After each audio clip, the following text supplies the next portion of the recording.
큐티를 이제 하기 어려운 이유 세 가지를 먼저 이렇게 살펴보고 싶은데요. 첫 번째는 안 해봐서. 그렇죠? 우리 인간은 안 하던 것 하는 것에 대해서 기본적으로 스트레스를 받고 어려움을 막연하게 갖는 경향이 있는 것 같습니다. 그래서 여러분 큐티 그러면 뭔가 새로운 것 같고 그래서 어려운 분들도 계실 것 같아요. 근데 일단 했으면 좋겠어요. 일단 하면 될 것 같은데 뭐 팔불출일지 모르겠지만 제 아내가 영어를 되게 잘해요. 아주 그냥 한국에서 그냥 몇 프로 아내 잘하는 것 같아요. 그래서 아내가 저한테 하는 말이 오빠는 영어만 잘하면 완벽한데 이런 얘기를 합니다. 약간 제 자랑도 같이 한 거예요. 영어 빼고는 괜찮은. 예. 근데 이제 그러면서 저한테 그 하는 말이 뭐냐면 이게 저를 자신감을 주려고 하는 말인데 기분은 별로 안 좋아요. 이렇게 얘기합니다. 오빠 미국 바보들도 영어해. 이런 거. 미국에 있는 바보들도 영어 한다. 그게 맞는 말 같아요. 기분은 좀 별로지만 그냥 쓰면 되는 건데 막연하게 우리가 영어에 대한 두려움과 어려움이 있는 것 같거든요. 그러니까 실질적으로 우리나라 사람들이 영어를 어려워하는 가장 그 장애물이 심리적 장애물이라고 하더라고요. 심리적 장애물. 그냥 막연하게 어렵다라고 미리 겁을 먹어버리는 거예요. 우리 언어라는 게 그냥 생활하면 되는 거거든요. 쓰면 되고 들으면 되고 그런 건데 그런 식으로 좀 영어를 어려워한다 그러더라고요. 여러분 뭐 영어에 대한 관심이 어떠실지 모르겠지만 뭐 그냥 우리 생활하듯이 또 해보면 어떨까 싶은데요. 영어처럼 하나님의 말씀에 대해서도 우리가 막연한 그 어려움, 두려움 뭐 이런 것들이 있는 것 같아요. 제가 한번 여쭤볼게요. 여러분 하나님의 말씀이 쉽나요? 어렵나요? 네? 어려워요? 근데 여러분 잘 생각해 보셔야 돼요. 이게 고어체로 번역돼 있어서 경어체로 번역돼 있어서 좀 어려움을 주기는 하는데 이렇게 좀 거꾸로 생각해 볼게요. 하나님께서 우리에게 성경을 주신 목적이 뭐냐면 따라해 볼까요? 자기 계시의 목적. 자기 계시의 목적이라는 것은 하나님이 자신을 알리기 위해서 주신 말씀이라는 거예요. 그러면 이제 다시 물어볼게요. 자신을 알리기 위해서 주신 말씀인데 이것을 쉽게 해주셨을까요? 아니면은 어려운 암호 코드를 풀어야만 풀 수 있도록 꼬아서 주셨을까요? 아직도 이제 믿음이 믿음이 있으신지? 실질적으로 우리 신약 성경 헬라어도 고급 헬라어라기보다 시장 헬라어로 또 사용됐죠. 하나님은 우리의 일상에 가깝게 함께 하고 싶은데 오히려 우리 인간의 종교성이 하나님을 화려한 성전 안에 거룩한 성전 안에 가두고 그리고 하나님의 뜻도 이 성경 안에 가두어 버리고 그냥 성전 자체와 성경 자체를 숭배하는 것 같아요. 조금 어렵게 말씀을 드렸는지 모르겠지만 하나님은 우리의 일상 가운데 함께 하시기를 원하시는 분이십니다. 그래서 여러분 성경의 주된 특징이 뭐냐면 명료성이에요. 우리 초등학생들도 한글만 알면 하나님의 뜻을 분명하게 알 수 있도록 명료하게 주셨다는 거예요. 아주 일부 모호하고 어려운 부분들이 있을 수는 있습니다. 그 부분은 좀 어쩔 수 없는 부분인데 하나님이 적어도 하나님이 어떤 분이시고 하나님의 뜻이 무엇인지는 하나님께서 우리에게 기대하시는 것이 무엇인지는 한글만 알아도 알 수 있다라는 거예요. 그런 의미에서 저는 이런 생각이 들어요. 세종대왕이 한글을 왜 만드시는지 아시나요? 큐티하라고. 아멘이 나왔죠? 그 너무 신기하지 않습니까? 21세기 대한민국을 살아가는 우리가 이 우주보다 크신 하나님의 말씀을 명료하게 알 수 있도록 글로 우리에게 말씀을 주실 뿐 아니라 한글로 번역되게 하셨다라는 거. 이게 얼마나 귀한 이 신비인지 모르겠습니다. 저만 그렇게 생각할 수도 있는데 제가 저번에 말씀드렸는지 모르겠지만 제가 20살인가 21살인가 하나님 말씀을 이렇게 어떻게 하다가 통독을 하기로 결단을 하고 밤마다 이렇게 읽는데 말씀이 이해되는 게 너무 신기한 거예요.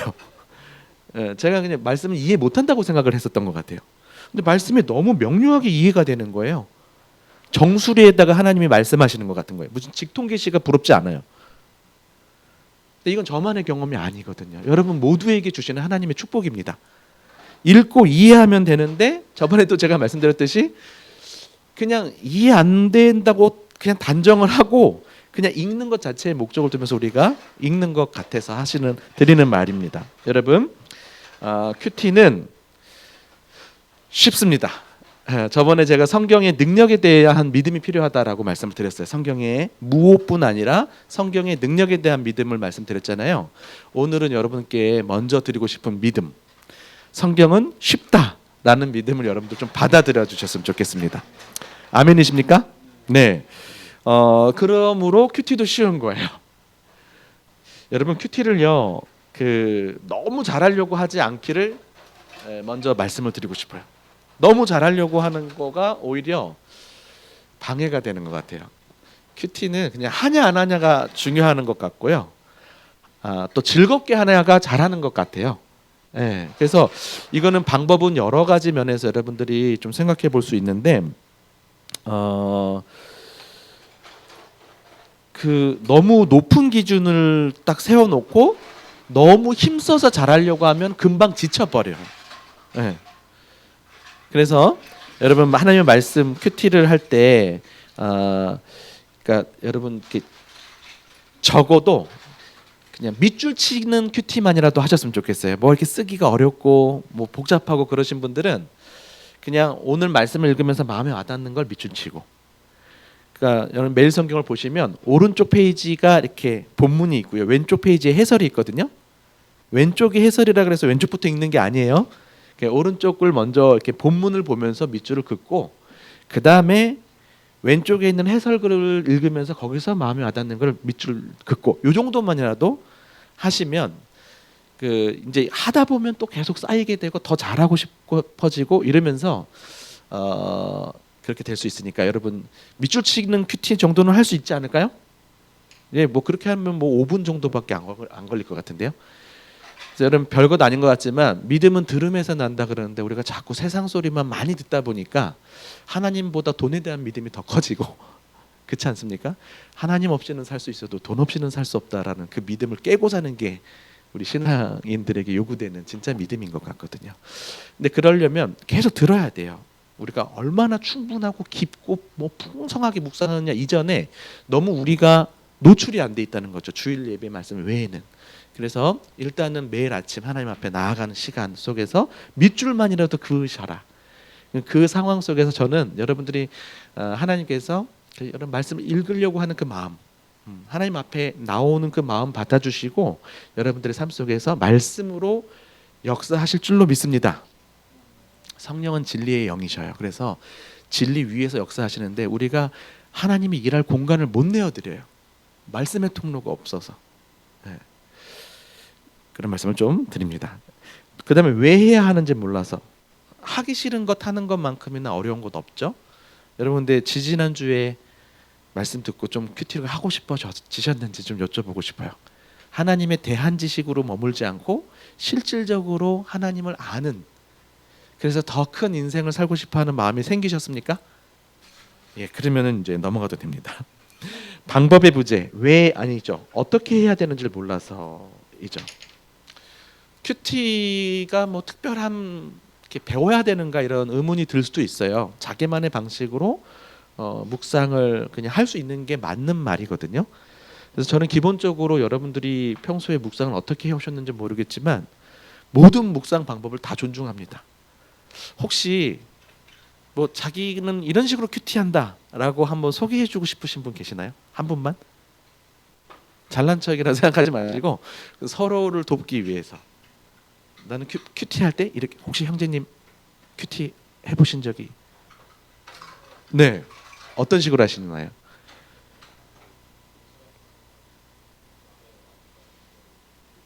네.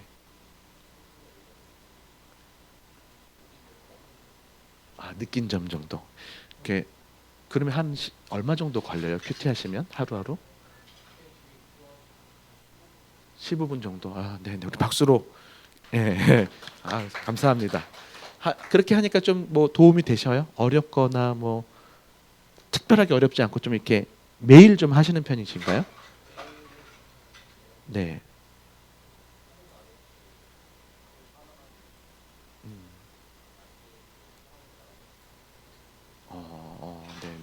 그러니까 느낀 점 쓰는 거는 그냥 편안하게 느끼는 대로 쓴다는 거죠. 네, 그래서 써지나요? 한 어느 정도 쓰시는 것 같아요? 4줄 정도. 네, 좋습니다. 그러니까 이렇게 자기만의 방법이 있어요. 하면 되거든요. 네. 제가 미리 제가 말씀드릴게요. 요 방법 하나만 말씀드려도 여러분 제가 좀 이렇게 큐팅 한 요 정도는 했으면 좋겠다 하는 것에 한 8, 90% 할 수 있는 거. 방금 느낀 점 쓰신다 그랬잖아요. 그것만 바꿔서 기도문을 써보세요. 네. 그럼 저는 90점 드리고 싶어요. 제가 이렇게 평가자는 아니지만 기도문 쓰시면 아까 그 느낌과 더불어서 하나님과 연결되면서 그 안에 많은 것들이 담길 수가 있거든요. 괜찮죠? 네, 기도문만 쓰셔도 돼요. 그럼 저 이제 가도 되는 거예요, 사실은. 그 정도만 하고 해도 진짜입니다.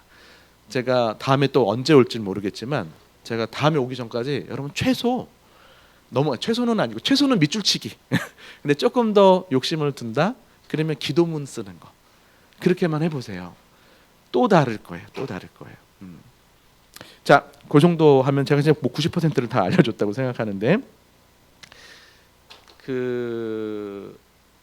우리 성서윤 의원이 올해가 이제 53주년이 됐어요. 한국에 조금 큐티를 대중화시킨 지 53년이 됐으니까 여러 시행착오를 겪으면서 그게 어떤 주요한 이 2가지 원리는 좀 가르쳐줘야겠다. 이런 정리된 그런 이야기들을 제가 말씀을 드리려고 해요. 여러분 사실 수영하고 헤엄의 차이라고 생각이 되거든요.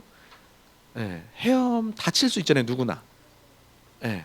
그렇지만 이게 어렵고 힘들고 재미없고 막 그런 게 있죠. 근데 수영은 배운 사람은 즐거워하고 잘 나가고 옆에서 봤을 때 어때요? 멋있고 아름답고.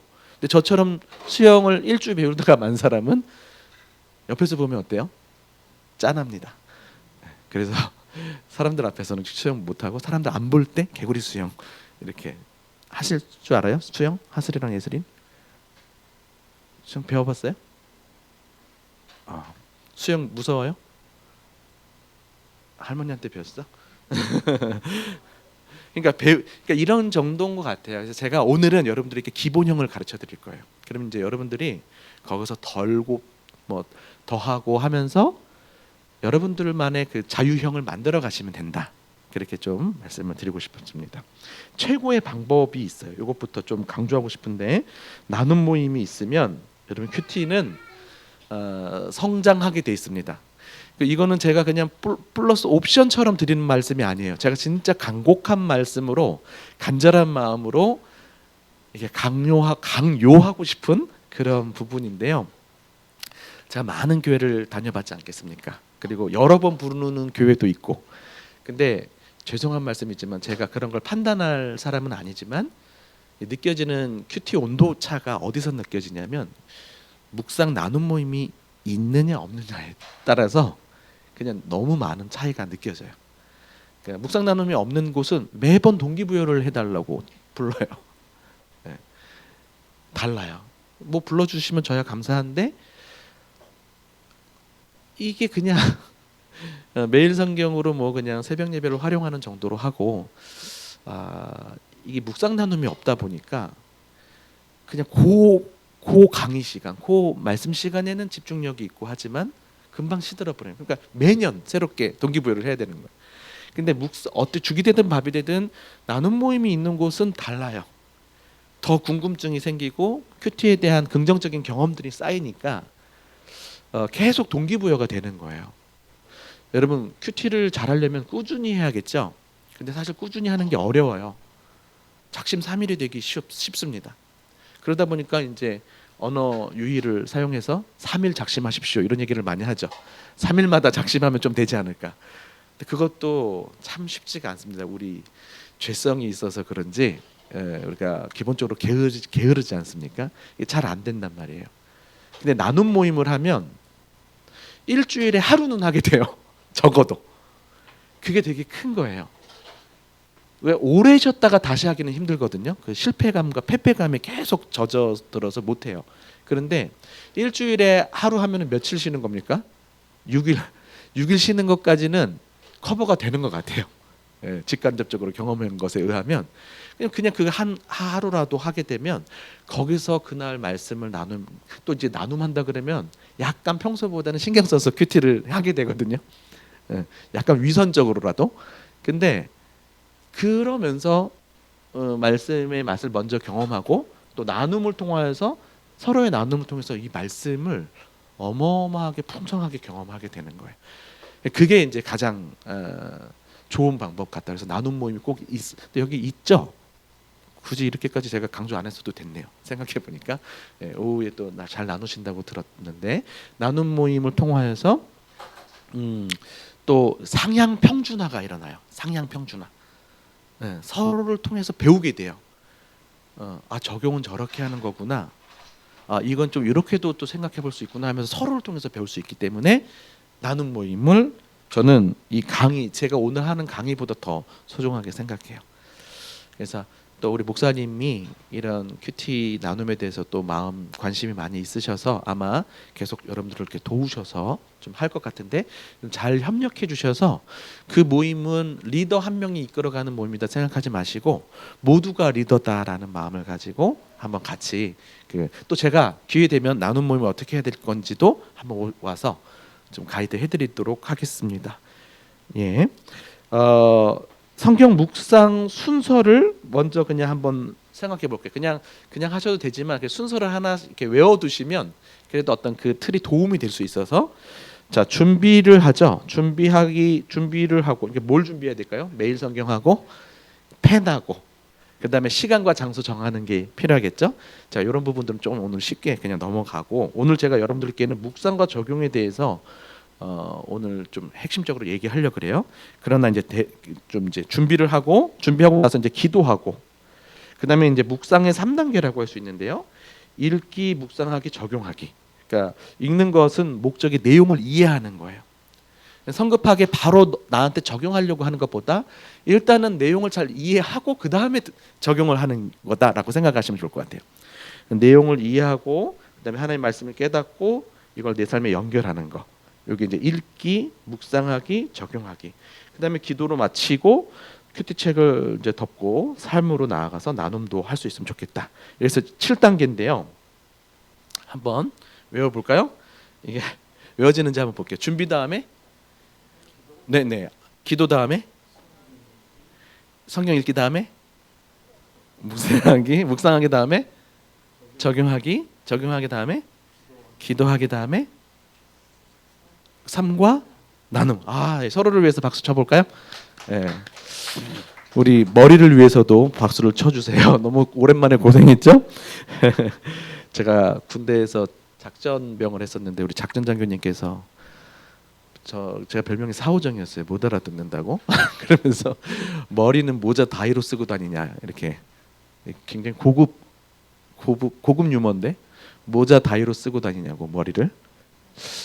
묵상이 필요하죠. 자, 성경 읽기, 묵상하기, 적용하기가 이제 어떤 그 방법에 있어서의 3단계라면 그 앞뒤를 기도가 둘러싸고 있습니다.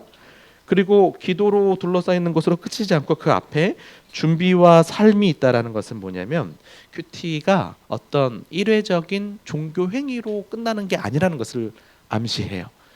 큐티는 어떻게 보면 이 삶이 더 중요한 거예요. 그렇죠? 묵상하는 행위보다도 묵상한 대로 살아가는 게 더 중요한 거예요. 그래서 이런 삶의 리듬으로서 좀 접근해 보시면 좋겠다. 이 정도만 말씀을 드릴게요. 나머지는 제가 그냥 넘어가고 바로 본론으로 들어가겠습니다. 성경 묵상을 어떻게 해야 되는가? 그냥 아주 심플한 답을 드리면 너무 당연한 건데 하나님께서 우리에게 성경을 주신 목적대로 큐티를 해야 되는 거예요. 아까 말씀드렸는데 성경을 주신 목적이 뭐라 그랬죠? 자기 계시. 자기 계시의 목적이라 그랬잖아요. 그러니까 하나님이 어떤 분이신지를 알게 하시고 하나님의 뜻이 무엇인지를 우리로 알게 하셔서 그 뜻대로 살게 하는 게 목적이에요. 그래서 말씀을 주시는 거 아니겠습니까? 여러분 매일 성경을 딱 펼치고 나서 뭐 어떻게 해야 될지 막막할 수 있어요. 뭘 써야 되지? 근데 옆에 보면은 작은 글씨로 뭐라고 돼 있습니까? 하나님은 어떤 분이신가요? 또 두 번째로 나와 우리에게 주시는 교훈은 무엇입니까? 이렇게 돼 있어요. 그게 요거예요. 하나님은 어떤 분이신가? 이 교훈이 뜻이죠. 하나님의 뜻. 지난번 2주 전에 말씀으로 조금 말씀드리면 하나님이 어떤 분이신지를 묵상하면 우리는 그분과 인격적인 지식으로 갈 수 있어요. 그분과 교제하게 돼서. 그 다음에 하나님의 뜻을 묵상하면 어떻게 돼요? 그분의 말씀을 우리 삶에 연결시켜서 하나님을 우리 삶 속에서 경험하게 되는 경험적 지식으로 이어지게 되는 거죠. 그러니까 이거 딱 두 가지. 다양한 묵상 방법이 있을 수 있는데 그냥 가성비로 따지면 제가 봤을 때는 요 너무 심플한 요 두 가지만 묵상하셔도 된다 이거예요. 그냥 심플해요. 여기서 제가 어떻게 관찰을 하시라 여러 가지로 좀 말씀드릴 것들도 있을 수는 있지만 그거 다 지금 너무 헤비해질 수가 있을 것 같고요. 딱 두 가지. 하나님 우리 나한테 말씀을 왜 주셨지? 하나님을 알고 하나님의 뜻을 알게 하시려고 주셨구나. 그거 생각하면서 두 가지를 생각하면서 묵상하는 거예요. 끝이에요. 이게 심플하게. 근데 이것과 관련한 부분인데요. 제가 왜 또 이런 식으로 묵상하는 것이 필요한지를 하나씩 좀 말씀을 드리겠습니다. 첫 번째, 하나님을 아는 게 중요하다 그랬습니다. 그래서 누구 중심적으로 묵상해야 될까요? 하나님 중심적 묵상. 이게 첫 번째 원리예요. 이렇게 좀 추상적인 단어는 대조를 하면 좋아요. 그러니까 하나님 중심은 무엇과 반대되는 개념일까요? 인간 중심, 나 중심, 그렇죠? 나 중심 묵상하고 하나님 중심 묵상 이렇게 좀 비교가 되나요? 이거 여전히 추상적이겠지만 우리는 이래요. 이렇게 내가 중심에 있어요. 딱. 그리고 하나님의 말씀을 나의 어떤 필요와 나의 어떤 상황에 맞추어서 여기서 뭔가 답을 구한다든지 하면서 말씀을 나한테 끌어오는 묵상을 하게 되는 경우가 많습니다. 이게 소위 잘못되면 점치는 묵상이 될 수 있어요. 그러니까 하나님은 그냥 이용하는 거야 내 어떤 삶을 위해서. 근데 나쁘진 않아요. 우리 삶을 하나님께 의지하고 의뢰하는 태도 자체는 나쁘지 않아요. 근데 이제 뭐가 더 우선이 되어야 될까요? 내 뜻보다 하나님의 뜻에다가 포커싱을 두는 게 장기적으로 더 건강하게 간다는 거예요. 그래서 이게 별것 아닌 것 같지만 이 그림을 좀 이렇게 좀 생각해 보세요. 하나님이 중심이에요. 하나님의 말씀이. 이게 더 크고 중요한 거예요. 그리고 작은 내가 이 하나님의 말씀에 내가 붙여지는 묵상이 되는 거예요. 막연하고 추상적이지만 이게 큰 차이를 나타내요. 우리 기도할 때도 그렇고요. 말씀 묵상할 때도 그렇고요. 먼저 해야 될 것, 또 먼저 우선하게 될 거는 뭐냐면 하나님 자신이 무슨 말씀을 하시는지 귀 기울이고, 기도도 나의 뜻을 이루는 기도보다 하나님의 뜻이 나의 기도를 통해서 이루어지는 기도가 더 먼저 돼야 되는 거잖아요. 그게 주기도문이고 예수님이 기도하신 내용이죠. 그렇죠? 그러니까 이게 별것 아닌 것 같은데 우리가 하나님의 말씀을 내 상황에 맞게 자꾸 이용하고 사용하려고 하는 태도가 많이 있는데, 따라합시다. 말씀은 사용의 대상이 아니라 수용의 대상이다. 무슨 말씀인지 아세요? 말씀 우리가 받아들이고 말씀대로 내가 살려고 하는 거지, 그걸 내가 자꾸 이렇게 사용하려고 하는 거. 우리는 말씀을 섬기는 자가 돼야 돼요. 말씀이 나를 섬기는 게 아니에요. 이해가 가세요? 별것 아닌 것 같지만 자꾸 우리 신앙생활의 어떤 그 메커니즘, 그런 걸 좀 잘 생각해 보세요. 나를 중심으로 해서 자꾸 하나님을 이용하는가, 하나님을 중심으로 해서 내가 순종하는가. 별것 아니고 이게 다 섞여져 있는데 자꾸 우리가 그 무게중심을 하나님께 두는 것이 필요합니다. 그러다 보면 하나님이 중심이 되어 있는 상황 속에 내가 맞추는 그런 삶을 살아가다 보면 어느새 내 문제도 그 안에서 해결이 되는 경우들을 제법 많이 경험하는 거예요. 그리고 실질적으로 저도 묵상하다 보니까요, 하나님이 하나님 말씀에 집중할 때 내 문제들도 이렇게 많이 자주 그날 말씀을 통해서 인도도 하시더라고요. 그러니까 하나님의 인도를 구하는 태도는 귀하지만 먼저 되어야 될 것, 우선 되어야 될 것은 하나님 자체예요. 하나님의 뜻 자체. 그거를 좀 기억하셨으면 좋겠어요. 조금만 더 이제 큐티와 관련해서 말씀을 드리자면, 여러분 우리가 보통 가장 많이 하는 묵상 방법이 어떤 거냐면 자기 마음에 와닿는 거, 그쵸? 와닿는 구절이나 단어 여기에 좀 집중하면서 그걸 가지고 이렇게 좀 이렇게 확대해가면서 확장해가면서 묵상을 하거든요. 어, 대부분 그렇게 하시지 않을까 싶어요. 다 할 수 없으니까 마음에 와닿는 거 중심으로, 맞죠? 네. 근데 잘 생각해 보세요. 여러분 어떤 게 마음에 많이 와닿는 것 같아요? 이거 제가 마셔도 되는 건가요? 네.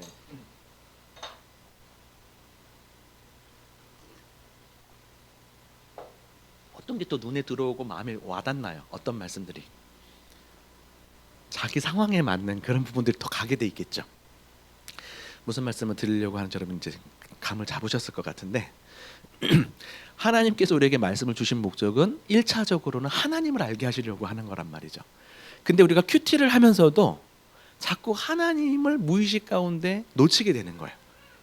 내 마음에 와닿는 것 중심으로 하다 보니까 내 삶에 필요한 것만 계속 초점을 맞추고 정작 가장 중요한 하나님이 어떤 분이신지를 놓친다는 거예요. 삭개오 본문을 여러분 묵상한다고 생각해 봅시다. 그래서 우리가 이렇게 적용할 수 있어요. 나도 예수님처럼 내 주변에 삭개오를 찾아가야지. 나도 삭개오처럼 내 재산의 일부를 이웃을 위해 사용해야지. 뭐 이런 적용들을 할 수 있잖아요. 이 큐티 잘한 큐티예요, 못한 큐티예요? 잘한 거예요. 잘한 건데 여기서 삭개오를 찾아오신 예수님이 어떤 분이신지를 충분히 묵상을 못하고 자꾸 넘어간다 이거예요. 여러분 공감하시기는 어려울 수 있겠는데 목회자들은 좀 공감할 거예요. 내가 거룩한 통로가 안 돼 있는 것 같은 거예요. 자꾸 뭐 부부싸움하고 예배를 쓸 때도 있지 않을까요? 사모님 어때요? 그러니까 여기 지금 다들 예배 드려야 되는데 목사님의 마음이 이렇게 불편하거나 그 준비가 안 될 수 있잖아요.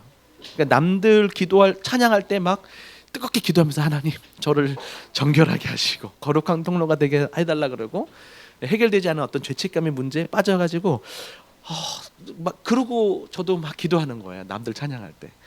그런데 기도할수록 더 조급해져요. 어떡하지? 내 마음은 여전히 시끄러운데. 근데 제가 이렇게 기도하는데 어느 순간 삭개오를 찾아오신 예수님의 모습이 딱 떠오른 거예요. 삭개오의 집에 예수님이 들어갈 때 사람들이 뭐라고 수군거리죠? 저가 죄인의 집에 들어가는 도다 그러잖아요.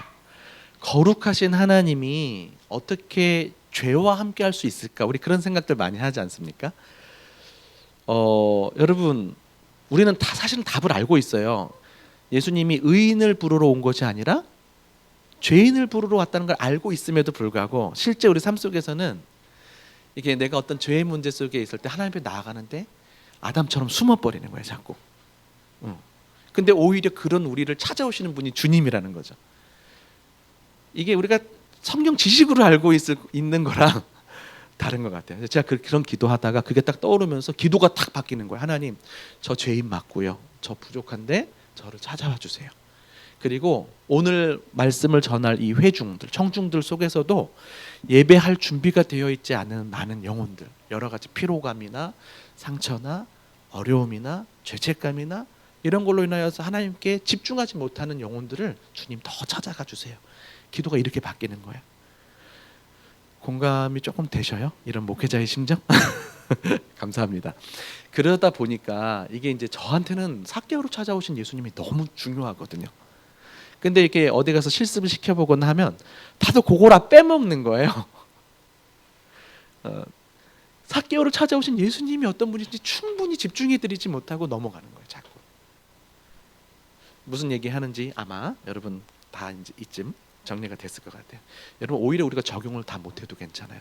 근데 하나 놓치지 말아야 될 건 뭐냐면 하나님께서 우리에게 성경을 주신 목적 그 자체가 하나님을 아는 것에 있지 않습니까? 그래서 하나님 중심의 묵상이 되도록 하셔요. 그리고 그 하나님을 고백해드리고 사랑하세요. 그리고 함께 하세요. 그러다 보면 닮게 돼 있습니다. 예, 부부가 서로 닮아가지 않습니까? 그렇죠? 하나님께 그냥 집중하는 걸로도 충분하다 이렇게 말씀드리고 싶어요. 예. 그래서 요거를 놓치지 않았으면 좋겠다.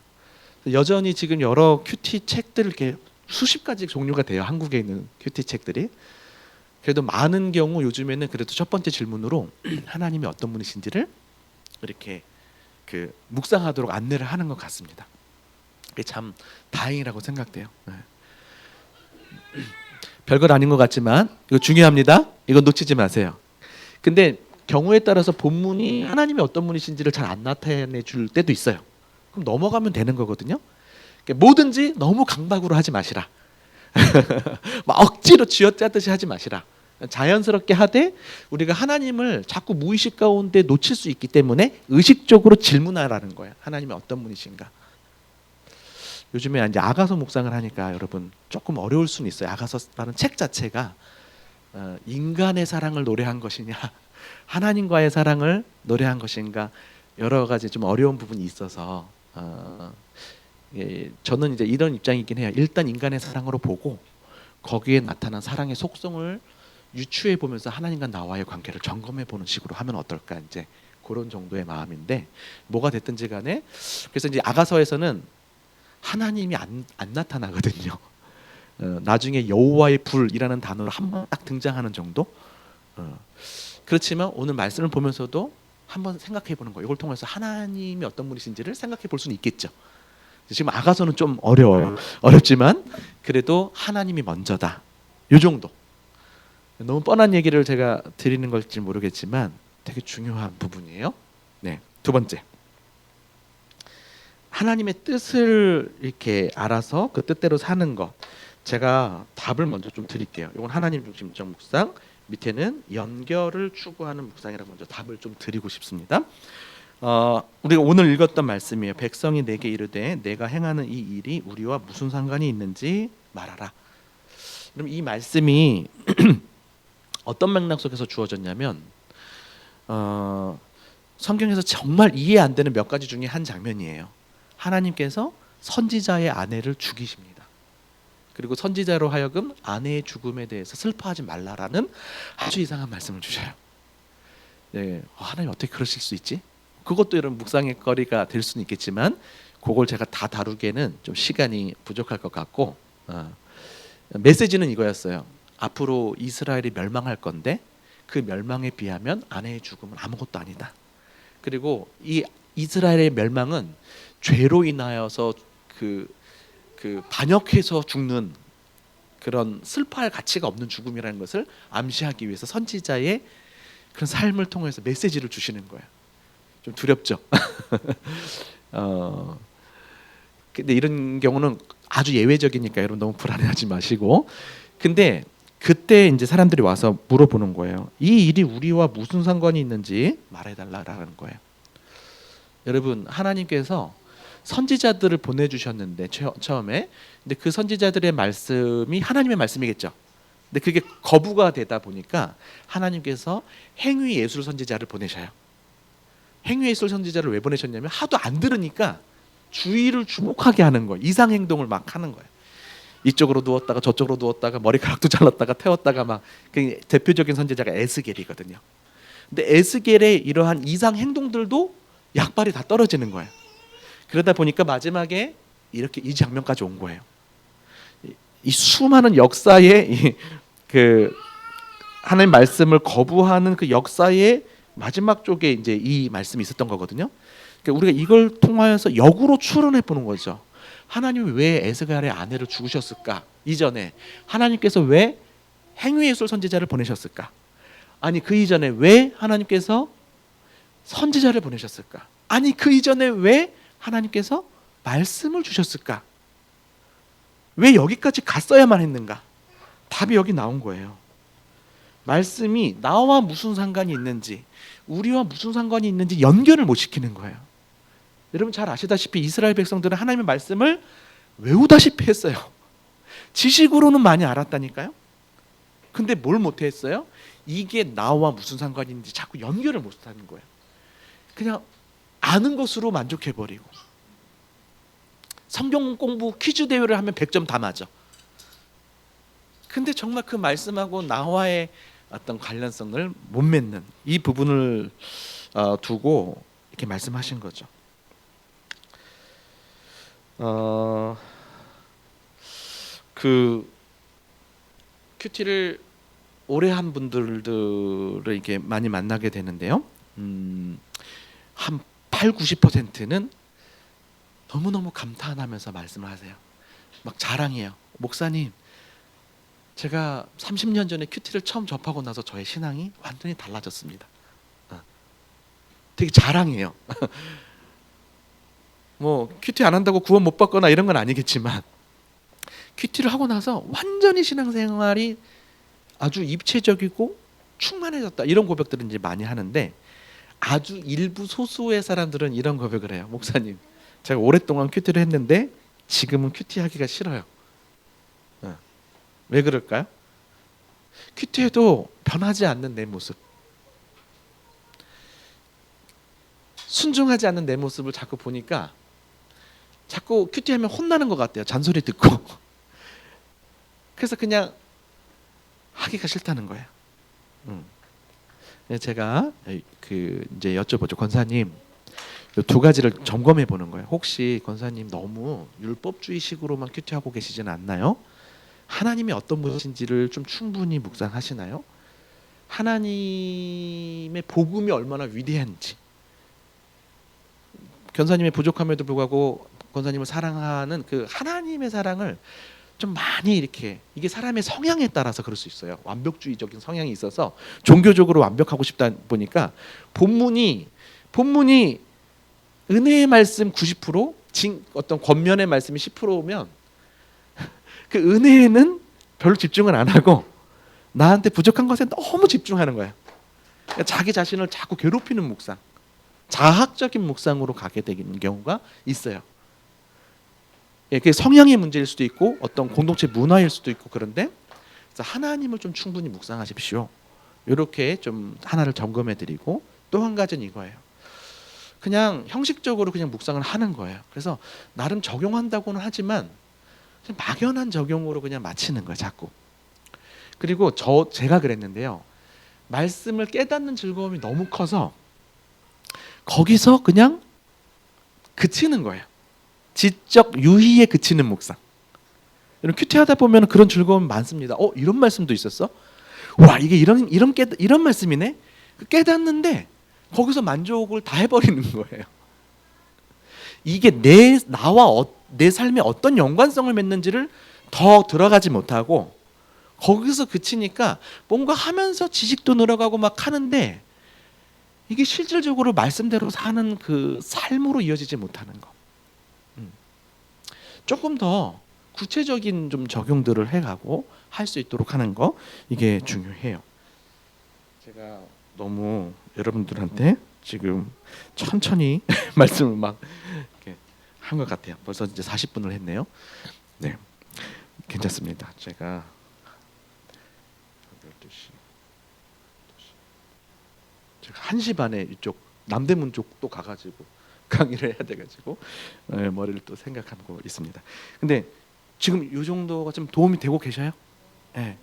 하나는 하나님 놓치지 말자고요. 하나는 좀 하나님 말씀을 잘 연결을 시키자, 내 삶에. 네. 그래야 된다는 좀 말씀 드리고 싶습니다. 그러면 이제 제가 본격적으로 방법론을 좀 말씀을 드리려고 하는데, 여러분 지금 여러분 매일 성경 보시면 왼쪽에 해설이 있고요, 오른쪽에 요만큼의 본문이 있어요. 그래서 기록할 수 있는 공간이 한 요 정도 돼요. 맞죠? 예. 근데 옛날에는 어떻게 돼 있었냐면 왼쪽에 해설이 있고요, 다들 성경책을 갖고 있어서 따로 본문이 없이 이렇게 4칸이 쳐져 있었어요. 제가 한번 껐다가 다시 해볼게요. 이게 말씀해 주셔서 감사합니다. 지금 나오죠? 예. 그러니까 이렇게 4칸이 쳐져 있었어요. 그러니까 큐티 노트가 있었던 거예요.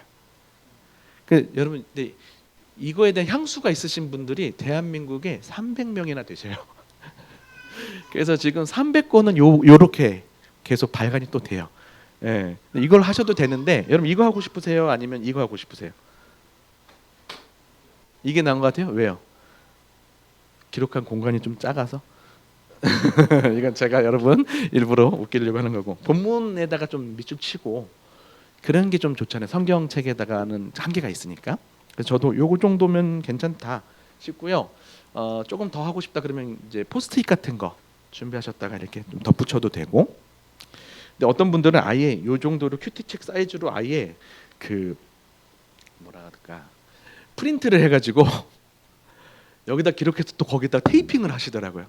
그러니까 열심히 있는 분들 다양한 사람들 많습니다. 전 좀 놀라는 게 있어요. 큐티 얼마나 하세요? 보통 1시간에서 1시간 반? 목회자 저도 20분, 30분 정도 하는데 대단한 분들 많아요. 예, 이게 좋나 봐요. 큐티 때문에 행복하대요. 네, 어찌됐든 그 뭐 꼭 많이 한다고 중요하고 이런 건 아닌데 여러분 여러분들이 그냥 지금 하던 거 수준에서 조금씩만 이렇게 한번 수준을 높여서 그렇게 하시면 될 것 같아요. 네. 자, 그러면 제가 요거를 여러분들이 만약에 아무 노트를 사가지고 이렇게 그냥 노트를 이렇게 칸만 만들어면 큐티 노트가 되는 거거든요. 이런 식으로 해도 돼요. 네. 근데 제가 이거를 통하여서 좀 이런 주요 개념들을 원리들을 설명하고 다시 여기에다가 어떻게 기록하면 좋을지를 이렇게 정리해드리는 방식으로 할게요. 네, 여러분 이게 묵상의 여러 개념들을 알기 위해서는 이게 좋아요. 이거 지금 그리고 보니까 무슨 글자 같습니까? 네.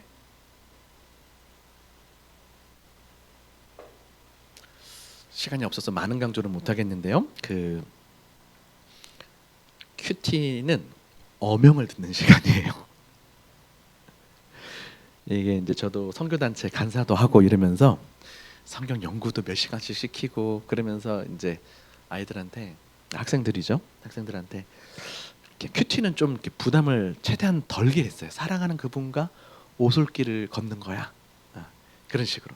근데 성경 연구는 등산하는 거라면 너희들 등산 잘 하고 있으니까 괜찮은데 그래도 이렇게 또 하나님하고 가볍게 이런 식으로 제가 대학생들을 가르쳤던 기억이 있는데 졸업하고 나니까 성경 연구하는 사람들 거의 뭐 한 명 말고는 제가 못 봤고 그리고 이제 큐티도 강조를 안 해놨으니까 잘 안 하고 그 대학교 선교단체에서 4년, 6년, 7년 훈련 받고 나서 졸업하고 나니까 그냥 바로 무너지는 모습들 보면서 지금은 돌아봤을 때 큐티를 조금 더 강화하는 게 낫지 않을까 이런 생각들 좀 하게 돼요.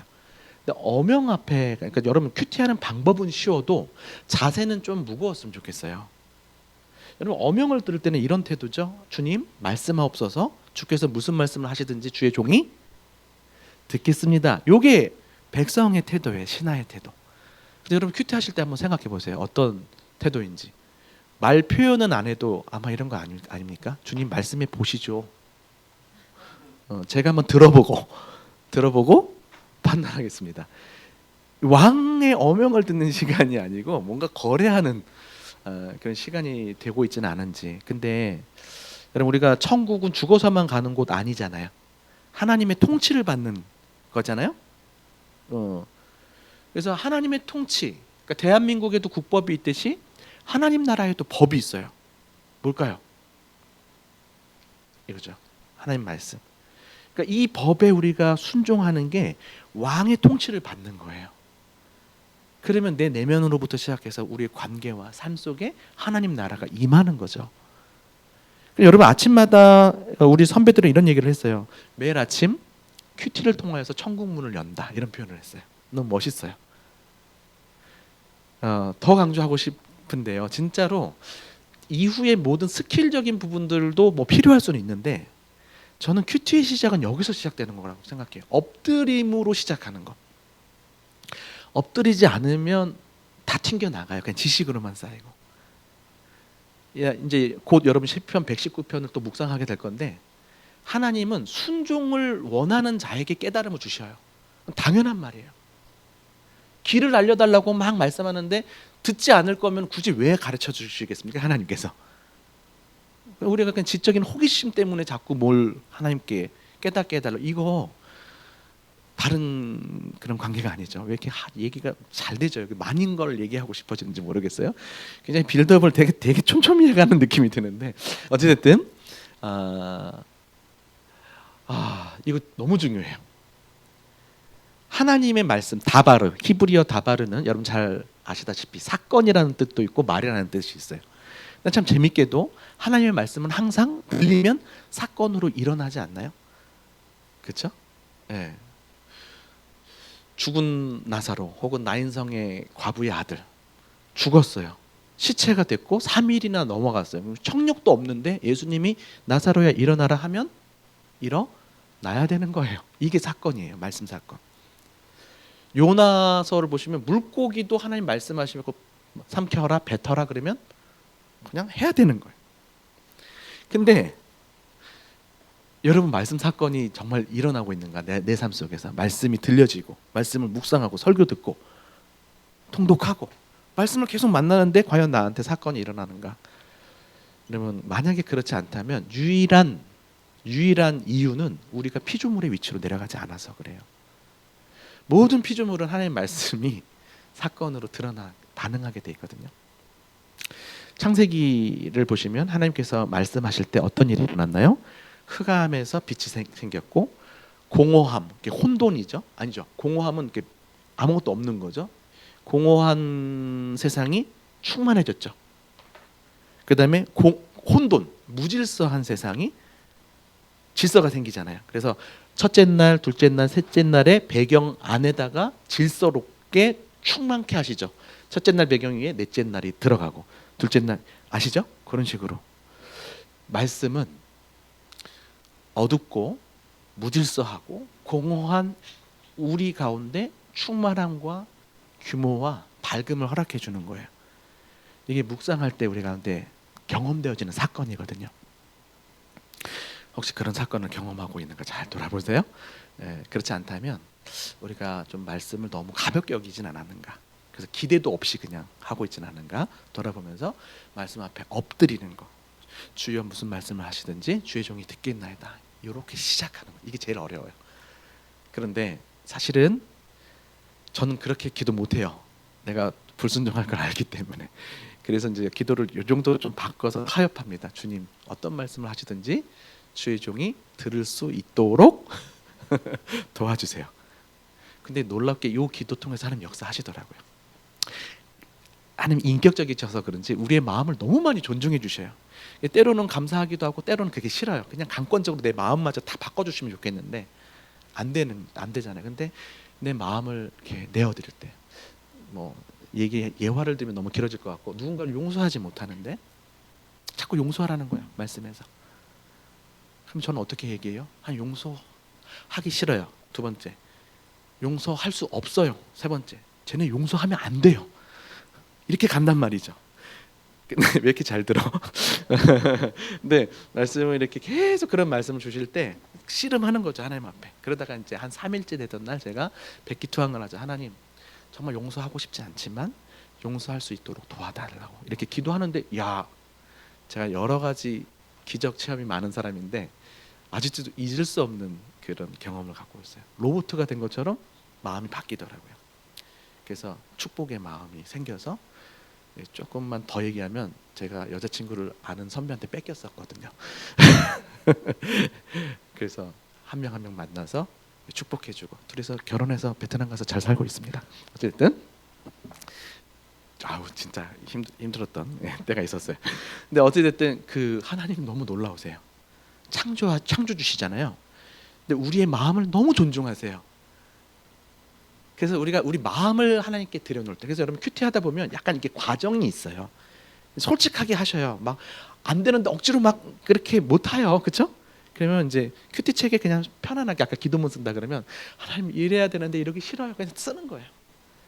그런 과정을 통해서 하나님 우리의 마음도 만져주시면서 그렇게 인도하신다. 자, 그래서 이렇게 4칸이 주어졌고요. 그래서 이 노트만 봐도 이렇게 마음을 준비시켜주는 그런 노트죠. 좋죠? 안 좋아요? 네, 말씀을 이런 좀 자세가 필요하다. 자, 그러면 여기에다가 뭘 적었냐면, 여긴 첫 번째는 하나님이 어떤 분이신가, 밑에는 그 교훈이 무엇인가. 그러니까 하나님의 뜻이죠. 뜻은 어떤 가르침일 수 있고요. 하나님이 우리를 향해서 어떤 기대라고 볼 수 있을 것 같아요. 그러면 이제 이쪽 칸에는 뭘 적고 이쪽 칸에는 뭘 적었을까요? 왼쪽에는 묵상한 거를 적고 오른쪽에는 뭘 적었을 것 같아요? 그렇죠. 적용을 적는 거예요. 여러분 제가 뭐 구체적으로 가르쳐드리지 않아도 여러분 한 번만 들어보세요. 여러분 하나님이 어떤 분이신지 찾을 수 있을 것 같아요? 없을 것 같아요? 있죠. 우리가 직관적으로 할 수 있어요. 근데 주로 이렇게 통계적으로 내보면 하나님이 하신 말씀이나 하나님이 어떤 행하신 어떤 사건, 일, 그 다음에 등장인물들이 하나님을 향해서 고백하는 거, 그 다음에 성경 저자가 하나님의 성품을 묘사하는 거, 그 다음에 보이진 않지만 그런 하나님의 손길을 우리가 섭리라고 하는데 이런 걸 통해서 하나님이 어떤 분이신지 발견할 수 있죠. 그렇죠? 이거 외우지 마세요. 이거 외우려고 하는 순간 이제 막 이게 복잡해지는 거예요. 대충 들어보니까 알겠죠. 네. 그냥 이거예요. 다음 중 위 본문 국어 시험을 볼 때 위 본문의 주제가 무엇인가요? 그러면 뭐 이게 뭐 중간 어떤 과정들이 기계적으로 있는 게 아니잖아요. 보면 아는 거잖아요. 호모 메디타티오라고 들어보셨나요? 묵상하는 존재로 하나님이 우리를 만드셨어요. 네. 이거 그냥 돼요 쉽게. 그러니까 너무 이런 거를 예전에는 막 성서윤에서 하나씩 예를 들어가면서 막 실습시켜보고 저는 그렇게 하면 너무 복잡하고 어렵지 않을까. 이걸 뭐 가르쳐? 이건 그냥 맡기는 거지. 하나님 여러분들 능력 주셔서 하는 건데 하실 수 있죠. 자 그러면 이런 질문은 필요할 것 같아요. 몇 개 찾으시면 좋을까요? 5개. 와우. 네. 여러분 자유입니다. 네. 하나만 찾으셔도 되고 한두 개 찾으셔도 되고 아까 5개처럼 좀 많이 찾으셔도 되고 아니면 이렇게 통으로 해서 그냥 하나님 이런 분이시다 딱 이렇게 적으실 수 있겠죠. 교훈은 어떻게 찾을 수 있을까요? 이것도 사실은 제가 안 가르쳐 드려도 여러분 다 하실 수 있어요. 직관적으로. 그러나 그러니까 제가 좀 그냥 말씀드리면 하나님께서 우리에게 주신 약속, 그 다음에 뭐가 있을까요? 명령, 경고, 책망 이런 거 보면 딱 알겠죠. 이거 뭐뭐 하라라는 어떤 그런 것들을 통해서 우리가 적용이 이쪽에 오른쪽에 있긴 하지만 뭔가 교훈이라고 볼 수 있죠. 하나님의 어떤 기대가 담기고. 근데 아까도 말했듯이 따로 가르침도 있을 수 있어요. 그냥 가르침 따로. 그 다음에 요것만 여러분들 좀 눈여겨 보셨으면 좋겠는데 등장인물들을 통하여서 본받을 점이나 본받지 말아야 될 점을 추론할 수가 있단 말이죠. 그래서 사람들이 하는 말이나 행동 요거는 여러분들이 좀 주목해 주세요. 나머지는 그냥 자연스럽게 하실 수 있는데 요거는 우리가 딱 별로 이렇게 묵상할 때 딱 이렇게 주목을 못할 수가 있는데 가장 많이 묵상하게 되는 어떤 창구가 여기입니다. 그러니까 저는 차라리 여기서 저는 솔직하게 말하면 기계적으로 사람이 뭔가 말하거나 행동하면 파란 밑줄을 딱 그어놔요. 그다음에 하나님이 뭔가 말하거나 행동하면 빨간 밑줄 그어놔요. 왜 빨간색으로 하냐면 신약 성경에서 예수님이 하신 말씀이 무슨 색깔로 돼 있어요? 그냥 그래서 이해하기 좋으라고. 이런 기분 나쁘면 녹색 하셔도 돼요. 근데 그런 식으로 미리 그러니까 읽으면서 하나님이 말하거나 행동한다 빨간색, 사람이 말하거나 행동한다 파란색을 딱 적어놓으면 나중에 이제 묵상 노트를 기록할 때 또 다시 막 찾는 게 아니에요. 빨간색만 보면서 하나님이 어떤 분인지 정리해가고 파란색을 보면서 교훈이 어떤 것인지를 정리해가는 거죠. 그러다 보면 다 적히게 돼 있거든요. 네. 저는 그런 걸 좋아해요. 큐티 책이 지저분해질수록 내 삶이 깨끗해진다라는 어떤 신념이 있기 때문에 그렇게 저는 하는데 여러분 너무 이게 너무 복잡하고 지저분해지는 게 싫다 그러면 빨간색만 쓰셔도 돼요. 그럼 나머지는 다 교훈인 거니까요. 그렇죠? 그리고 모든 걸 다 안 쳐도 좀 이렇게 좀 와닿는 부분만 치셔도 되는 거죠. 그건 이제 여러분 자유로 맡길게요. 제가 다음에 좀 더 기회가 있으면 이제 색깔 펜을 표시를 어떻게 하면 좋을지 이런 것들도 좀 가르쳐 드리면 좋을 것 같은데 이거 너무 이제 복잡하게 느껴질까 봐 오늘은 도움은 되지만 현재 크게 도움은 되지 않는 부분이라서 제가 오늘은 안 할 건데 빨간색 밑줄 정도는 한번 좀 부탁드리고 싶어요. 그 정도 해놓으면 다시 막 찾는 게 아니에요. 이렇게 적을 수가 있어서 근데 사람이 말했는데 하나님에 대해서 성품을 묘사하고 고백하고 있다면 어떻게 하면 좋을까요? 빨간색이에요? 파란색이에요? 여러분 마음대로 하셔도 되는데 저 같으면 그 정도는 그냥 빨간색으로 더 좀 할 것 같고요. 또 자신 없으면 2개 다 치셔도 되고 예, 어떤가 하나 이게 막 정답을 맞추려는 어떤 그런 마음으로 하지 마시고 이게 더 집중하면서 하고 재밌게 하기 위해서 밑줄 친다 이렇게 생각하시면 좋을 것 같아요. 자, 묵상까지는 여러분 어렵지 않아요. 여러분 잘 하시는 거예요. 이제 중요한 거고 오늘의 하이라이트입니다. 적용을 어떻게 하느냐 이 부분이 이제 핵심인데요.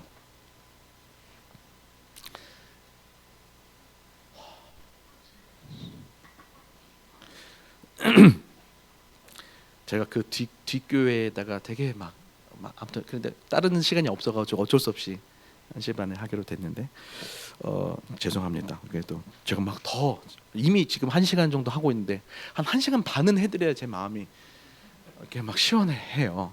적어도 1시간 10분인데 아마 이제 거의 다 왔으니까 될 것 같아요. 자, 하나님이 예를 들어서 하나님이 그 크신 분이다라고 여러분들이 묵상을 했다고 쳐보세요. 하나님이 크신 분이시다. 그러면은 여러분 적용을 어떻게 해야 돼요? 하나님이 크신 분이시다.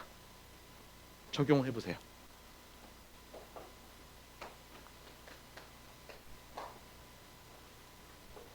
하나님 크신 분이니까 나도 커져야 되나?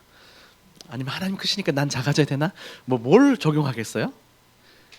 약간 좀 멍하죠? 잘 안 돌아가죠? 하나님이 크신 분이시다. 적용. 어렵죠?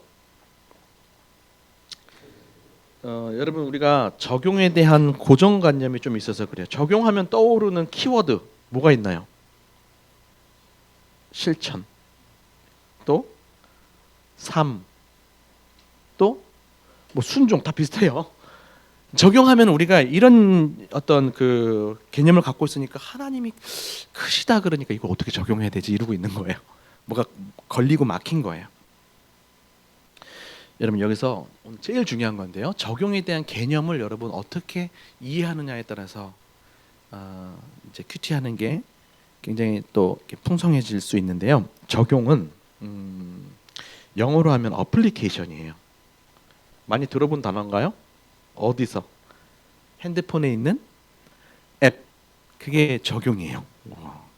한번 생각해 보세요. 왜 핸드폰 앱이 왜 적용이지? 생각해 보세요. 뭔가 있겠죠. 근데 이게 라틴어에서 왔어요. 라틴어 아드랑 플리카레의 합성어예요. 또 뭐 문자 써서 죄송합니다. 이 부분만 문자로 쓸게요. 아드는 to 뭐뭐를 향하여 이런 뜻이에요. 향하여. 플리카레는 뭐냐면 혹시 Z 플립폰 갖고 계신 분 계시나요? 없어요? 다 아이폰인가요? Z 플립 어떻게 돼 있어요? 이렇게 접히죠. 폴더도 그렇고 플립도 그렇고 이게 접다예요. 그러니까 뭐뭐를 향하여서 서로 접히는 거, 요게 적용이라는 거예요. 요거를 제가 좀 더 그림으로 표현을 하자면 두 면이 접히는 거라고 좀 생각해 봅시다. 위에 있는 면은 텍스트, 이거는 하나님의 말씀이에요. 말씀이라는 이 텍스트가 어디에 만나는 거냐면 컨텍스트와 만나는 거예요. 컨텍스트는 우리가 상황이라 그러죠. 어떤 상황? 나의 상황, 우리의 상황, 세상의 상황. 하나님의 말씀이 우리의 상황과 만나는 것, 요게 적용이라는 거예요. 두세 개가 만나는 거야. 상관없어지는 게 아니라 상관이 있어지는 거야. 그러면 이제 이게 접히면 두 가지 방향성이 생기죠. 이렇게 위에서 아래로의 방향성이 있고 아래로 위로의 방향성이 있겠죠. 말씀의 앞에 우리는 반응하죠. 우리는 자꾸 이것만 적용이라고 생각하는 것 같아요. 그렇죠? 근데 로마서 15장인가요? 이런 말씀이 있어요. 이는 너희로 하여금 교훈하려 함이니. 하나님께서 우리에게 교훈을 주시는 목적이 뭐냐면 너희로 하여금 위로의 소망을 얻게 하려 함이라. 하나님께서 우리에게 교훈을 주시는 것은 꼭 이거에 갖고 어떤 반응을 하고 순종을 하고 변화를 기대하는 것, 이것만 있는 게 아니에요. 하나님께서 우리에게 자신의 뜻을 알려주시는 목적 중에 하나는 뭐예요? 이걸 통하여서 우리가 위로를 얻고 소망을 얻는 것도 하나님께서 우리에게 말씀 주신 목적이에요. 그러니까 소위 말하면 우리가 말씀으로부터 영향을 받는 거죠. 영향. 우리한테 익숙한 용어는 은혜를 받죠. 그것도 적용이 된 거예요. 말씀과 내가 따로 있는 게 아니라 드디어 상관성을 갖춰서 말씀이 나한테 영향을 미치는 거죠. 그래서 우리는 영향과 반응을 통하여서 우리의 존재와 삶이 변화되게 되는 겁니다. 이런 과정을 통하여서. 이거 되게 뭐라 그럴까요? 이런 강의 잘 못 들어요. 거의 못 들어볼 수 있는데 제가 굉장히 많이 연구하고 이런 가르쳐 드리는 겁니다. 적용에 대한 책이 없어요. 책 자체가. 네. 그래서 이렇게 저렇게 연구해서 발표하고 막 그랬던 자료인데 이러니까 조금 뭔가 더 와닿지 않아요? 말씀이 나와 상관이 있어. 그러니까 따라합시다. 적용은 연결이다. 자, 우리가 실천적 적용이라고 한다고 해도 마찬가지인데요. 여러분 제가 보세요. 이미 실천적 적용이라고 말한 거는 실천이 아닌 적용도 있다라는 것을 암시하죠. 근데 이제 실천적 적용이라고 해도 마찬가지예요. 실천적 적용이라고 해도 적용은 연결이에요. 그러니까 우리가 그냥 넓은 의미로서는 적용은 실천이고 삶이지 이러면서 그냥 푹 넓게 이렇게 하는데 지금은 조금 좁은 의미로 말씀을 드려야지 여러분 큐티 할 때 도움이 돼서 제가 말씀드리자면 큐티는 적용은 연결이에요. 그러면 실천적 적용을 내가 뭘 순종하거나 실천할 것인지를 적죠. 그게 연결한 거잖아요. 거기가 적용한 거예요. 그러면 제가 이런 표현을 좀 쓰고 보고 싶어요. 적용한 것을 실천하는 것. 조금 새로워지죠. 적용이 실천이다가 아니라 적용한 것을 실천하는 거예요. 그러니까 큐티 책을 펴고 큐티하는 시간에는 연결하는 거고 큐티 책을 덮고 나서 삶에서 내가 연결했던 것을 살아내는 거죠. 그러니까 그걸 넓은 의미에서는 적용이라고 할 수 있겠지만 제가 여러분들께 이렇게 지금 이 큐티하는 요 큐티 원리에 있어서 말씀을 드릴 때는 적용은 뭐라고요? 연결이다. 이렇게 좀 생각을 하시면 좋아요. 머리가 아프세요? 아니면 좀 따라올 만해요? 따라올 만해요? 너무 귀합니다. 감사합니다. 자, 그러면 하나님이 크신 분이셔요. 연결을 해야 되죠. 누구한테 연결을 해야 돼요? 하나님께 연결돼야 되죠. 가장 좋은 방법, 하나님께 연결되기 위한 가장 좋은 방법은 하나님께 말을 거는 거예요. 그래서 기도문을 적는 거예요. 하나님 크시다. 그러니까 막 지금 여러분 어쩔 줄 몰랐잖아요. 이걸 가지고 기도하는 거야. 하나님 크신 분이시군요. 그리고 내 문제보다 크셔서 뭐 이러면서 뭔가 나올 수 있겠죠. 주님 하고 시작하는 거예요. 주님하고 딱 일단 시작하세요. 대신에 다른 건 다 메모용으로 쓰셔도 되는데 메모식으로 기도문만큼은 완성된 서술형, 완성된 문장 2줄이나 3줄이어도 괜찮아요.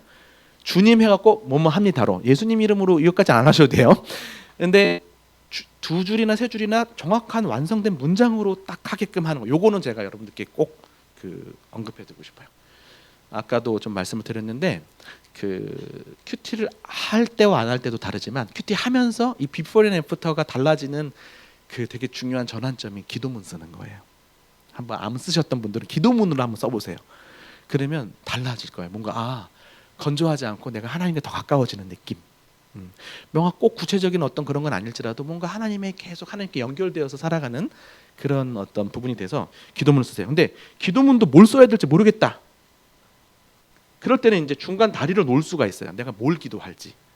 그럼 5손가락 기도 아시나요? 혹시 어린아이들한테 딱 가르쳐 드리는 거. 엄지손가락은 뭐예요? 몰라요? 하나님 아버지 불러. 검지는 모르시네요. 감사할 것 기도해. 중지는 모르시네요. 회개할 것 기도해. 약지는 간구. 소지는 예수님의 이름으로 기도합니다. 아멘. 이렇게 애들한테 가르쳐요. CCC에서. 그래서 여러분들도 기도가 잘 안 될 때는 기도가 막힐 때는 이런 컨티를 따져가 보는 거예요. 내가 감사할 게 뭐가 있지 해서 감사 기도를 먼저 하고 그 다음에 회개할 게 뭔가 있지 중간 다리를 놓는 거죠. 그래서 회개할 것도 쭉 기도하고 이러다 보면 기도가 막혔을 때 풀리는 경험들을 해요. 근데 제가 여기서 여러분 이것도 모르는데 제가 또 꽈드려서 죄송합니다. 예수님의 이름으로 기도합니다. 아멘 언제든지 하는 거니까 이건 빼고 결단. 우리가 기도할 때 결단도 하거든요. 그렇죠? 그래서 결단. 그다음에 하나님 아버지는 그러니까 어린 아이들한테는 누구한테 기도하는지를 알려주기 위해서 하는 말이지만 기도의 어떤 요소에 있어서는 고백하고 관련이 있어요. 고백. 여러분 부모님들이 많잖아요. 아기들이라서 이렇게 또 여쭤보기엔 또 너무 죄송할 것 같은데 자녀들이 부모님께 이거 해주셔서 감사해요 할 때 기분 괜찮죠? 기쁘죠? 근데 또 솔직하게 자기 잘못을 이렇게 아뢰고 좀 고치겠다라고 할 때도 기특하죠. 근데 혹시 아버지는 어머니는 저한테 이런 분이에요 라고 고백을 많이 들으시는지 모르겠어요. 어버이날이나 생신 때 들을까 말까 한 이야기일 텐데 저희 부모님도 제가 군대 가기 전에 한번 그런 식으로 편지를 써본 적이 있어요. 저희 부모님이 항상 저한테 죄책감과 미안함을 많이 가졌었거든요. 제가 중고등학교 때 너무 어렵게 시절을 좀 보내서 아이들이 있어서 제가 너무 하드코어라 이 정도만 말씀드리겠습니다. 그러니까 어머니가 그런 어머니가 제가 세상에서 제일 존경한다. 기도하는 분이셔서 이제 그런 거 썼는데 군대 가기 전에 한 달 동안 계속 우시는 거예요. 그거 보면서 그랬던 기억이 있어요. 하나님도 마찬가지인데요. 우리가 하나님께 이거 해주셔서 감사해요 할 때 기뻐하시고 잘못했어요 할 때 기특하게 여기시지만 하나님은 이러이러한 분이세요라고 고백할 때 하나님 마음이 어떠실까? 그 되게 중요한 건데 우리가 기도에서 많이 놓치거든요. 말씀과 기도가 좀 연결이 돼야 되는데 그 연결고리에 가장 중요한 첫 번째 연결고리가 하나님이 어떤 분이신지를 앞에서 우리가 묵상하잖아요. 그걸 그냥 고백해 드리는 거예요. 그럼 사랑하면 고백하죠 서로. 근데 그런 거 없이 늘 우리가 뭐 달라고 하거나 이렇게만 자꾸 이제 하는데 진짜 그래서 이 고백이 되게 중요한 것 같아요. 자, 고백 다시 외워볼까요? 고백, 그 다음에 감사, 회개, 간구, 결단 이렇게 5가지잖아요. 요거 다 하라는 게 아니라 이 중에서 한두 가지만 떠올려서 여기다가 쓰면 되죠. 하나님 크신 분이어서 내가 감사할 기도할 게 뭐가 있지? 회개할 게 뭐가 있지? 뭐 감사와 회개 정도만 해도 되게 괜찮은 것 같아요. 그래서 써보시는 거예요. 실습도 나중에 한번 불러주시면 실습도 한번 같이 또 해보면 더 좋겠지만 어쨌든 기도문을 쓰는 거예요. 자, 그러면 해결이 됐죠. 그럼 여기 밑에는 뭘 쓸까요? 위에는 기도문 썼으면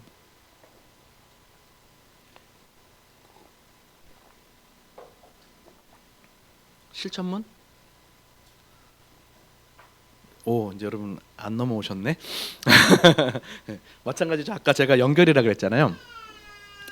실천문보다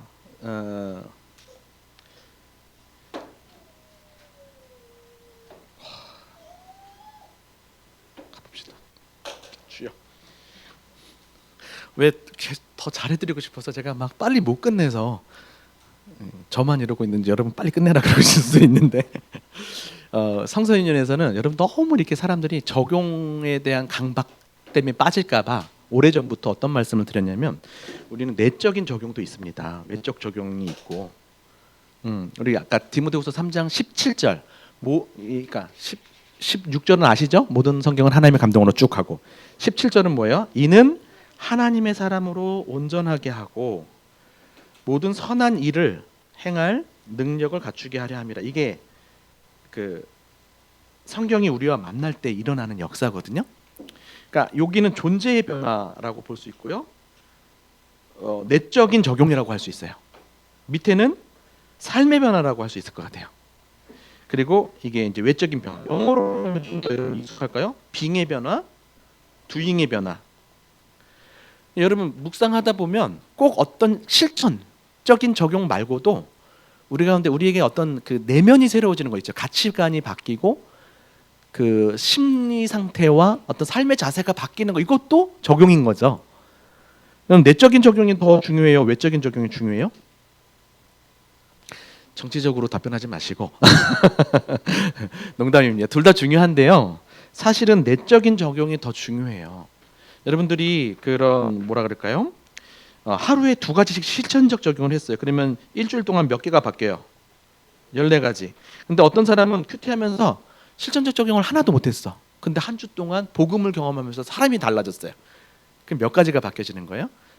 수만 가지죠. 그러니까 우리가 이걸 너무 이렇게 기계적으로 막 대입해가지고 이 말씀에서 내가 어떤 부분이 변하고 그렇게 좀 보기보다 좀 넓게 보셔요. 그래서 어떤 경우는 여러분 이렇게 한 구절 한 단어보다도 대의를 묵상하는 것이 좀 좋을 때가 있어요. 대의가 뭐예요? 이 본문에서 성경 저자가 이야기하고 싶은 주제 있죠. 그럼 그거에 또 포커스를 맞고 이 부분에 대해서 내가 좀 깨달음을 한번 적어보고 거기서 반응하는 이런 식으로 해서 우리가 조금 이렇게 내면적으로 사상적인 묵상을 하는 것이 여러분들한테 좀 더 필요할 수도 있어요. 너무 이렇게 체크리스트 하듯이 자기 개발하듯이 막 그렇게 안 하고 좀 편안하게 그렇게 하셔도 괜찮습니다. 그러니까 이거를 가지고 다짐문을 쓰자 뭐 이런 얘기를 했는데 다짐문. 자, 근데 이것도 저는 조금 아쉬워요. 왜냐하면 적용은 연결이라 그랬잖아요. 그분의 그 어떤 영향을 받는 것도 적용이니까 다짐 자꾸 뭔가 바꿔야만 하는 것 같이 써버려지니까. 여러분 제가 답을 먼저 말씀드릴게요. 안 헷갈리도록. 일기문을 쓰시라라고 이야기해드리고 싶어요. 일기문? 또 오해하지 마세요. 오늘 있었던 일을 적어야지. 이거 아니고 일기문 쓰듯이 하라는 거예요. 아까 제가 적용은 연결이다. 그래서 하나님 묵상의 적용은 하나님께 말을 걸어서 기도문을 쓰는 거라고 했잖아요. 그러면 교훈은 내 삶에 말을 걸어야 되겠죠. 나에게 말을 거는 거. 그래서 뭐 현철아 이런 식으로 써도 되지만 좀 이상하잖아요. 그러니까 일기문 쓰듯이 해보자는 거죠. 여러분 제가 아까 적용은 연결이라 그랬는데 꼭 뭔가 앞으로 내 생각을 바꾸고 마음을 바꾸고 삶을 바꾸고 이런 변화만이 적용이 아니라고 제가 말씀을 드렸어요. 말씀을 묵상하다 보잖아요. 그러면 이 본문과 유사했던 과거의 경험이 떠오르기도 합니다. 광풍을 잠재운 사건을 묵상하는데 지금 나의 광풍이 묵상 주제가 될 수도 있고, 그래서 앞으로 내가 이렇게 해야겠다라고 할 수도 있겠지만 예전에 나의 삶의 광풍을 잠잠케 하셨던 어떤 사건으로 연결이 될 수도 있는 거예요. 그러니까 과거도 연결이 될 수 있다라는 거예요. 이해가 가세요?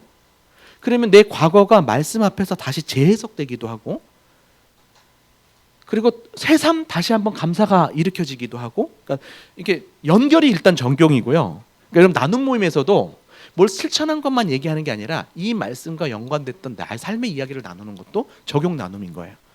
이야기 잔치다라고 생각을 좀 해주시면 될 것 같아요. 그래서 그 이야기가 공명을 일으키는 거예요. 그럼 이야기는 방향성을 갖고 있단 말이죠. 구체적으로 내가 어떤 뭐 이 선택을 하고 이걸 떠나서 그런 게 우리 서로를 이끌어가는 거예요. 하나님 나라의 큰 이야기에.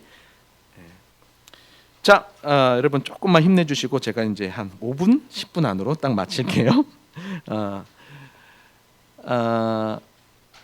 일기문을 여러분 어렸을 때는 어떻게 써요? 오늘 뭐 했고 내일 뭐 할 것이다 라고 해서 숙제했던 경험들 있어요? 저만 그러지 않아서 다행입니다. 밀려가지고 그렇게 쓰죠. 달력보면서. 근데 좀 컸을 때는 일기문 쓸 때 뭘 썼던 것 같아요? 주로 감정도 써고, 그렇죠. 뭐 어떤 일만 쓰지 않지 않습니까? 그러니까 조금 말하면 이제 제가 이거 풀면 이런 거야. 성찰을 주로 많이 합니다. 자기 성찰. 성찰과 다짐, 혹은 어떤 회고, 이 정도? 여긴 좀 너무 멀다면 성찰과 다짐만 생각하셔도 돼요. 자, 이렇게 되면 적용은 딱 이렇게 해요. 기도, 성찰, 다짐, 회고, 뭐 이 정도. 이걸 벗어나는 적용은 없어요. 이해가 되세요? 그러니까 내 교훈 묵상을 하고 나면 여기다가 뭘 적으라고요? 편안하게 일기문식으로 적어보는 거예요. 네. 자, 여기까지 끝이에요. 이게 그 어떤 정형적인 매일 성경의 투 퀘스천 메서드라 그래서 두 질문 묵상. 하나님께서 우리에게 성경 주신 목적대로 묵상하자. 사도 바울이 했던 고백하고도 마찬가지예요. 주님 누구십니까? 내가 무엇을 하리이까? 이거랑 또 연결이 되는데, 하나님을 묵상하고 기도문 쓰고 교훈 묵상하고 일기문 쓰고, 요 기도문 일기문은 그냥 제가 여러분들한테 좀 각인이 되도록 그 언어를 만든 거니까 개념적으로 이해하시면 좋을 것 같아요. 아이고 좀 힘들어 보이시기도 하고, 좀 심플해요. 하나님 주신 목적대로. 하나는 하나님이 어떤 분이신지, 하나는 그 뜻이 무엇인지, 그리고 이건 연결이니까 적용은 기도문, 하나님께 말을 거는 기도문, 또 내 삶에 말을 거는 일기문, 이런 식으로 하면 컨셉이 잡혀지죠. 자, 그럼 이걸 이제 어떻게 하는 거예요? 이렇게 여기다 쓴다면 뭐 너무 어렵게 생각하지 마세요. 1. 하나님이 어떤 분이신지 한번 내가 적어보고. 2. 뭘 적을까요? 기도문. 3. 그 다음에 교훈이 어떤 것인지 적어보고. 4. 일기문. 이런 식으로 하면 이 두 질문 묵상에 대한 어떤 정형적인 그런 컨셉이 돼요. 심플하게 정리가 됐어요. 이해가 되셨어요? 자, 여기서 끝내도 되는데 제가 지금 급한 상황 속에도 한 번 더 살짝 변형된 가성비 좋은 방법을 하나만 딱 소개하고 마치려고 그래요. 이게 이제 기본 개념이에요. 두 질문. 근데 이게 이제 어떤 게 하나님이고 어떤 건 교훈이고, 하나님이면 기도문이고 교훈이면 일기문이고, 이게 막 좀 이게 오히려 머리가 아플 수 있어서 제가 소개하고 싶은 거는 뭐냐면 하임나 묵상법입니다. 따라해 볼까요? 하임나 묵상법. 예. 하나님이 어떤 분이십니까? 이렇게 적고 그 다음에 이는 뭐예요? 인간이에요. 이게 아까 말했던 그 교훈하고 똑같아요.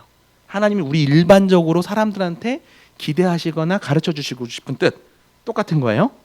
그 다음에 요거를 그 중에서 좀 특별히 나와 무슨 상관이 있는지 이걸 찾아보고 마지막에 기도문을 쓰는 거예요. 제가 지금 초점을 맞추고 싶은 거는 기도문인데요. 요거만 한번 보시면 될 것 같아요. 제가 아까 그 IBF라는 선교단체에서 아이들을 4시간씩 묵상하게 하는 그게 있다 그랬잖아요. 그 4시간 성경 연구의 마지막 결과 적용판이 이거예요. 보시면 핵심 메시지를 이렇게 적용하는 게 있기는 하지만 또 구체적으로 적용할 수 있는 판이 뭐냐면 새롭게 깨달은 것, 감사할 것, 회개할 것, 기도할 것, 실행할 것 이렇게 돼 있어요. 이거 보니까 뭐랑 조금 비슷해요. 이 지금 적용의 구체적인 틀이거든요. 뭐가 떠오르지 않나요? 요거 5손가락 기도랑 똑같지 않아요? 새롭게 깨달은 게 우리 이제 하나님에 대한 고백이라고 하긴 했는데 뭐 같이 좀 맞춰서 감사할 것, 회개할 것, 이 기도가 간구할 것, 실행 결단할 것 똑같죠? 제가 무슨 얘기를 하고 싶냐면 결국에는 기도가 적용이에요.